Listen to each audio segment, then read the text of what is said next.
سلام دوستان، خیلی خیلی خوش اومدید به یه انرژی خانی دیگه با نگین تروت. امروز اینجا هستیم تا یک انرژی خانی جذاب با موضوع احساس حقیقی کراش داشته باشیم. ببینیم همین لحظه و در همین جا در واقع کراش شما راجع به شما چه فکری میکنه، چه احساسی داره.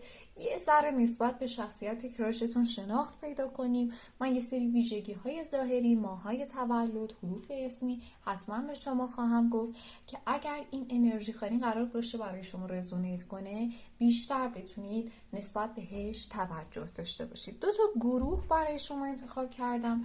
گروه شماره 1 این خرگوش زیبا و گروه شماره 2 این بچه فیل خوشگل. یکی از این دو گروه رو انتخاب کنید یا میتونید روی 2 نفر نیت کنید. هر کدوم به شما احساس بهتری داد. میریم که انرژی خوانی رو شروع کنیم. قبل از شروع انرژی خوانی ازت میخوام که برای من عدد 22 رو کامنت بکنی، بنویسی که با این انرژی خوانی همسو هستی و برام حتما بنویس که انتخابت کدوم گروه بود و تا چه حدی این فال برای شما پاسخگو بود. آیا به داستان شما خورد یا نه؟ به هر حال انرژی خوانی های ما گروهی هستن و احتمال این که برای یه عده از عزیزان رزونیت بکنه و برای یه عده رزونیت نداشته باشه هستش. بنابراین به نظرم هر دو گروه رو بهش گوش فرا بدید. شاید پاسخ شما در یک گروه دیگه نهفته باشه. بدون وقفه میریم با شروع گروه خرگوش. ببینیم چه چیزی برای عزیزانی که این دسته رو انتخاب کردن قراره بیفته. بچه ها من کارت ها رو بور میزنم. اول از همه از دسته عشق مدرن میخوام استفاده کنم. راجع به وضعیت و شرایط فعلی کراش شما بپرسم، ببینم اوضاع احوالش در حال حاضر از چه قراره و بعد به ترتیب سوالهایی رو مطرح میکنیم و به اون سوالها میپردازیم. تا آخر این انرژی خوانی همراه من باش و یادت نره ویدیو رو حتما لایک کنی. چنل ما رو اگر سابسکرایب نداری با زدن دکمه سابسکرایب و زنگوله توی چنل ما حضور داشته باشه که ما تکمیت رایگان با توجه به نیت هایی که توی کامنت ها ثبت میشه برای شما عزیزان انجام میدیم. نیت تو حتما زیر این ویدیو کامنت کن و توی لایو فردا شب شرکت کن تا نیتت به صورت کاملا رایگان خونده بشه. کارت ها رو بر میزنم. 3 بار اسم کراشت رو توی ذهن تکرار کن عشق من. ببینیم الان این فرد توی چه وضعیتی هست. در حین انرژی خوانی من تصاویر کارت ها رو به شما نشون خواهم داد که بهتر بتونید ارتباط برقرار کنید. این فرد الان توی چه وضعیتی قرار داره؟ کارت اول بچه کارت 7 of Swords هستش. کارت بعدی کارت 6 of Wands هستش. کارت بعدی و کارت 4. بسیار عالی. همینطور که توی کارت ها دارید میبینید بچه ها، این کارت رو من برای شما الان بزرگ میکنم روی صفحه. کارت 7 of Swords به ما نشون میده خانومی رو که این شخص در تلاش از دید بقیه پنهان کنه. پس احتمالاً این فرد یک رابطه پنهانی با یک خانومی رو در حال حاضر توی زندگیش داره. ولی از اونجایی که بغل دستش کارت 6 of Wands رو داریم، میتونم به شما عزیزان دلم بگم که بچه این فرد انگار توی این رابطه راضی هستش، انگار داره به زور تحمل میکنه. درست مثل یه فردی که میدونه یه عمل برای سخته. این آقا رو اگر ببینید با اینکه ناتوانی در حرکت داره، اگر نگاه کنید روی ویلچر نشسته، اما داره تلاش میکنه که بسکتبال بازی کنه. هر کس به این قضیه نگاه بکنه خیلی راحت متوجه میشه که این فرد انگار ناچارن، انگار داره به زور تحمل میکنه، اما این خانمو کنار خودش نگه میداره. حالا از طرف این خانم چه چیزهایی بهش میرسه که داره اینقدر تلاش میکنه که این خانم رو نگه داره ولی دیگران هم متوجه این ارتباط پنهانیش نشن. ببینید این خانم بسیار ممکنه که از نظر جنسی این آقا رو تأمین بکنه، چون کارت د ماجیشن در این دسته کارتی هستش که یک خانمی رو داره توصیف میکنه با اندام بسیار زیبا. اگر به پوشش این خانم دقت کنید یه جورایی متوجه میشید که این خانم تقریبا میشه گفت اغواگره و حالا یه جورایی این آقا رو تأمین میکنه از همه نظر. اگر روی میز رو دقت کنید شمشیر سکه، جام و حتی یک چوب دست هم قرار داره که نشان دهنده اینه که این خانم تمام ترفندهای ممکن، تمام راههای ممکن رو برای نگه داشتن و مجذوب کردن این آقا استفاده کرده. خانمی هستش که با توجه به کارت تن آف وندز شاغله و یه جورایی بهتون بگم مشکلات شغلی هم زیاد روی دوششه. شاید اصلا این آقا با این خانم توی محل کار آشنا شدن و برای همینه که دوست نداره کسی متوجه این ارتباط بشه. ببینید کارت 7 of Swords و کارت 10 of Wands یه جورایی نشون میده که ممکنه یک ارتباطی باشه که یا تو محل تحصیل آغاز شده و این آقا علاقه من نیست دیگران متوجه این ارتباط بشن، یا ارتباطی که توی محل کارشون آغاز شده و به خاطر شرایط شغلی که دچارش هست نمیخواد کسی متوجه این ارتباط بشه که یه موقع اسمش خراب بشه توی این قضیه. بنابراین فردی که شما روش نیت کردید به احتمال زیاد آقا هست. آقایون میتونید گروه بعدی رو گوش کنید، شاید اون گروه بیشتر به شما بخوره، ولی تا اینجای کار من احساس میکنم بچه ها روی آقا کرش دارن. یعنی این بخش ممکنه این انرژی خانی برای آقایون زیاد رزونیت نکنه. همون اول کار داره بهشون میگه که گروه خودشون رو سوا کنن برن سراغ گروه بچه فیل. بچه میخوام از اوراکل های استفاده کنم ببینم این آقا احساسش نسبت به شما چیه. این آقا چون واضحا به ما داره مشخصات آقا رو میده، این آقا احساسش نسبت به شما چیه؟ کارت عمق افتاد،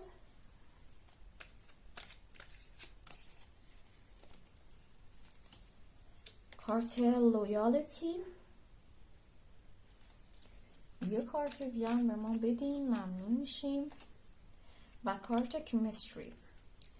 بچه این آقایی هستش که تا زمانی که تعهدی داشته باشه با توجه به کارت لویالتی که اینجا افتاده اصلا نمیتونه به فرد دیگه ای فکر کنه. یعنی یه جورایی عزیز دل من انگار روی شخصی که رای زدی که این شخص الان درگیر تعهد به خانومی هست که حالا درسته به بقیه این خانوم رو نشون نمیده، معرفی نمیکنه، اما این که بخواد این خانم رو دور بزنه بیاد با شما اوکی بشه براش یه خط قرمزه. چون آدم تکپری هست، آدمی هستش که وفادار هست به کسی که باهاش هست. از یه طرفی من با توجه به کارت کمیستری احساس میکنم که ببینید اترکشن هم افتاده، یه سری پالس ها از شما دریافت کرده، یه سری نشانه ها از شما دریافت کرده و متوجه شده که شما انگار بدت نمیاد، انگار شما هم دلت هست که این آقا بهت نزدیک بشه، اما انقدر این رابطه براش داستان شد. باشه من نمیدونم چرا ویدیو یه لحظه قطع شد، داشتم میگفتم انقدر این رابطه عمیق شده، انقدر این رابطه عمق پیدا کرده که نمیتونه به سمت شما فعلا حرکتی داشته باشه. بسیار عالی. بریم ببینیم کارت های دیگه به ما آیا راجع به این که این آقا چه زمانی میخواد به سمت شما حرکت کنه صحبت میکنن. آیا این رابطه اصلا تموم میشه؟ میخوام از دسته ایلومیناتی براتون کارت بکشم. کارت دمون افتاده. باشه شما احتمال زیاد متوجه ارتباط پنهانی خواهید شد. این کارت از اسرار صحبت میکنه. مثل شب، توی تاریکی شب ما اطلاعی نداریم که چه اتفاقاتی در حال رخ دادنه. برای همین کارت دمون توی دسته تاروت برای ما نماد راز، اسراره، اسراری که این آقا داره از بقیه پنهان میکنه. و ببینید بچه کارت تو فنتیکاز افتاده که نشون میده که این آقا شدیداً الان ذهنش درگیره، خیلی بالا پایین احساسی داره، گاهی با خودش فکر میکنه عاشق این خانومه، گاهی هم با خودش فکر میکنه که داره اشتباه میکنه و این عشق یک عشق مسمومه. چون اگر این درخت رو نگاه کنید، این دوتا فردی که زیر این درختن اینا نماد آدم و هوا هستن بچه ها. اگر دقت کنید نزدیک پای هوا یک مار دور درخت پیچیده که یه جورایی داره به ما این رو میرسونه که این فرد احساس میکنه که این خانم در حال فریب دادنشه. دقیقا همون داستانی که اعتقاد دارن خیلی فکر کنن هوا بود که آدم رو فریب داد و باعث شد که از بهشت پرتاب بشن به دوزخ. یعنی این آقا احساس میکنه که، یعنی در آینده بچه احساس خواهد کرد که این خانم در حال فریب دادنشه و باید این رابطه رو ترک کنه.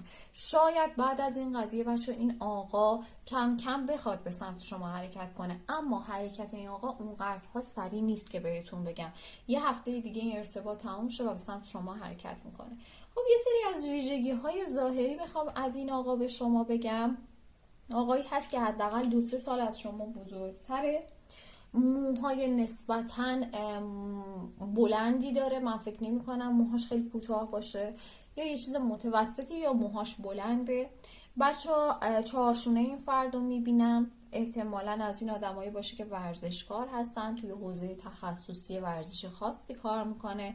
میتونه متولد ماهای آتش یعنی مرداد، فروردین و ماه آذر باشه و همچنین این آقا میتونه متولد عناصر آب هم باشه، چون ما انرژی آب رو خیلی دریافت کردیم، یعنی تیر، آبان، اسفند. مورد بعدی که براتون دارم توی کارت ها میبینم بچه ها، این فرد میتونه اگر شاغل هست توی مشاغلی مثل چه میدونم دفاتر بانکی، اداره پست، یه شغلی که اینجوریه، حالت یه سری کلاینت مراجعه میکنن به این فرد و این فرد کارشون رو راه میندازه، مثل همون بانک و شعب پست و اینجور چیزا که براتون بیان کردم، همچین حالت شغلی براش میبینم. اگر شاغل نیست احتمالاً دانشجوی یه رشته‌ای هست که به این حوزه ها مربوطه، یعنی احتمالاً مثلا یه مثال بزنم مدیریت بازرگانی میخونه، مدیریت مالی میخونه، حسابداری میخونه، شغل هایی که در نهایت یه سری کلاینت به شما مراجعه میکنن و شما حضوراً کار اینا رو راه میندازی. همچین حالتی دارم برش میبینم. آدمی هست که از نظر خلق و خو شدیداً مغروره و سعی میکنه احساساتش رو زیاد به دیگران نشون نده، توداره، رازداره و معمولا توی چهره شما یه چهره سرد میبینی از این آدم، یا آدمی که یه چهره خیلی سرد داره، درست مثل کارت King of Cups توی این دسته که الان روی دوربین براتون بزرگ میشه بتونید ببینید. آدمیه که چهره سردی داره. بنابراین بچه‌ها فکر نکنم این فرد حالا به سمت شما حرکت کنه. به نظرم مووان کن، برو به یکی دیگه فکر بکن. خب بریم سراغ گروه بعدی. خوش آمدید عزیزان گروه دوم، بچه فیل خوشگل ما. فکر میکنم خیلی از آقایون با این دسته با ما همراه هستن، چرا که دسته قبلی تقریبا میشه گفت برای آقایون رزونیت نمی‌کرد، بیشتر زبون خانم‌هایی بود که کراش آقا داشتن. انشالله که خیره. ببینیم چی میفته براتون. باشو 3 بار اسم کراشتون رو تکرار کنید. اگر چنل ما ساب ندارید سابسکرایب بکنید، زنگوله رو بزنید و نیتتون رو زیر همین ویدیو ثبت بکنید، چرا که بچه‌ای که نیتاشون رو زیر این ویدیو ثبت میکنن در لایو فردا و شب به صورت رایگان نیتاشون خونده میشه. خب ببینیم برای شما عزیزان دل اول از همه توی زندگی کراشتون چه خبر هستش. کارت اول کارت دمون،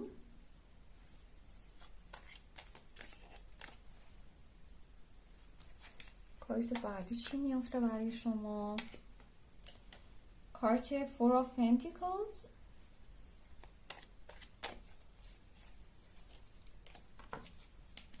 کارت Ace of Wands و آخرین کارت Ten of Cups. بچه چیزی که من دارم توی کارت ها براتون میبینم، این آدمی هست بسیار سیکرت. با توجه به کارت دمونی که اینجا برای شما افتاده، اگر دقت کنید من تاکید میکنم توی انرژی خانی قبلی هم کارت دمون افتاده بود. شب پر از رمز و رازه و کسی که حالا تاروت رو طراحی کرده شب رو مثال زده به یک انسان مرموز، به یک انسانی که زیاد از خودش به دیگران اطلاعات نمیده. کراش شما همچین آدمیه. شاید هم درونگرا باشه، چرا که کارت فور آف پنتیکلز بغل دستش افتاده که نشون میده این آدم توی چت کردن، توی صحبت کردن، حالا چه خانم باشه چه آقا باشه، انگار خیلی راحت تر از اینه که با یه کسی به صورت حضوری معاشرت بکنه. بچه این فرد رو میبینم که انگار خانواده براش خیلی حائز اهمیت هستش. یعنی اگر بخواد با فردی آشنا بشه، دنبال یه فردی میگردی که از نظر خانوادگی خیلی باهاش عجین باشه و ارتباطاتش رو به نحوی در واقع توی زندگیش انتخاب میکنه با توجه به کارت ایس آف وندز که یه درخچه‌ای هستش که یه سری طناب‌های رنگی بهش وصلن. بچه‌ها این نماد اینه که این فرد افرادی رو دور خودش جمع میکنه، سعی میکنه به اون درخت زندگیش وصل کنه که با توجه به کارت بغل دستش تن آف کاپس افرادی هستن که خانواده دار هستن، افرادی هستن که یه جورایی بهتون بگم در لول اجتماعی هم سطح خودش هستن. پس مورد اول و مهم اینه که این فرد به راحتی تن به رابطه با فردی نمیده که از نظر خانوادگی و لول خانوادگی بهش نزدیک نباشه. در حال حاضر هم باشه با کسی توی ارتباط نیست. بریم از اوراکل ها استفاده کنیم ببینیم این فرد احساسش به شما در این لحظه چی هستش. کارت اول اکستاسی. آهنگ اکستاسی رو گوش دادید؟ برید اونو گوش کنید، فکر کنم براتون یه پیام داره. آهنگ اکستاسی. خب گود تایم اکستاسی. کارت مموریز. یه کارت دیگه هم به ما بده، کارت پست لایف. اوکی بچه این فرد اگر هیچ شناختی به شما نداره، صرفا میتونم با توجه به این کارتا بهتون بگم که این آدم در واقع خیلی از شما وایب و انرژی خوبی میگیره. گود تایم رو ببینید، شما منبع انرژی مثبت هستی براش، به خصوص اگر این فرد رو از نزدیک میبینی، باش یه معاشرتی داری، با هم چت میکنید و اینجور داستانا.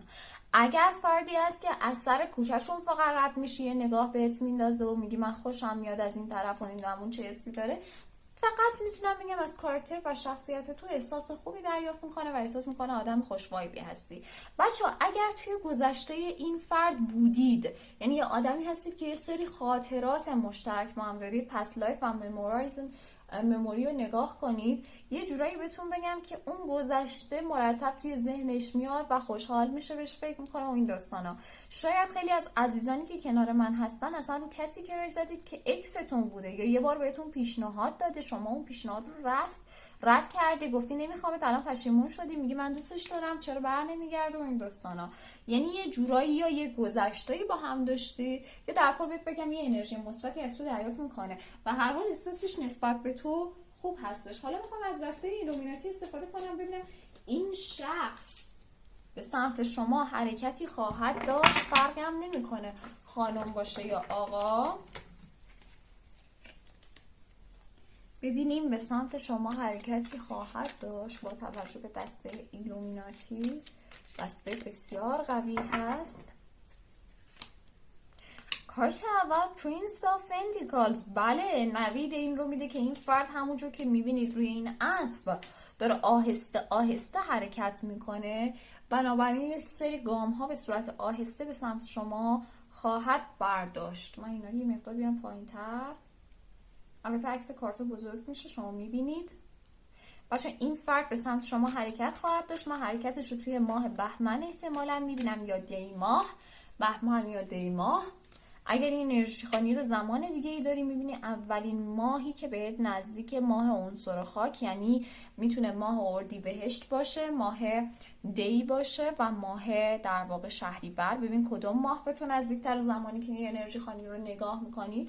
و از اون طرف هم میتونه حرکت زمانی مثل خرداد، بهمن و ماه مهر باشه. هر کدوم از این ماه ها بهت نزدیکتره. این فرد توی اون تایم به سمت تو حرکت میکنه. بچه ها حرکت این فرد حالت لج و لجبازی خواهد بود. یعنی چی؟ با توجه به کارت 5 شمشیر و پرنس آف سورس که برای شما افتاده، یعنی این فرد با یه مجادله ای وارد میشه. از این بحثایی که مثلا کل میندازید با هم دیگه، تو بهش یه چیزی میگه اون بهت یه چیزی میگه، اینجوری با هم وارد ارتباط میشه. قرار نیست مستقیما بهت بگه که عاشقتم میمیرم برات. یه کلی فکری با هم میندازید. مثلا میگی من مخالف این حرفم، اون میگه نه من بنا به این دلیل بنا به اون دلیل موافق این حرفم، یه دعوای لفظیتون میشه و کم کم اون دعوای لفظی به این سمت سوق پیدا میکنه که شما دوتا از نظر احساسی با هم وارد رابطه بشید. از ویژگی های ظاهری این شخص میخوام بهتون بگم، اگر خانم هست موهای بسیار بلند تا زیر کمر داره. اگر آقا هست بچه ها، ایشون هم آقایی هستش که من موهای خیلی کوتاه براش نمیبینم، یه چیزی بین متوسط تا بلند. آقای بسیار رقابت طلبی هست، آدمی هستش که شاید دیگران بهش بگن مغرور، آدمی هستش که قد بلندی داره یا متوسط، قد کوتاه نمیبینم. خانم رو هم من با قد متوسط یا بلند میبینم، قد کوتاه براش نمیبینم. خانم ممکنه افراطی سفید رنگ باشه، یعنی پوست بسیار روشن به صورت افراطی، و وقتی که آرایش میکنه خیلی رژگونه براش حائز اهمیت. آقا رو هم من با پوست روشن میبینم یا سبز تیره نمیبینم. آقا یا لاغر اندامه یا اندام فیت. باشه باز دوباره ویدیو قطع شد، من نمیدونم کجا بودم.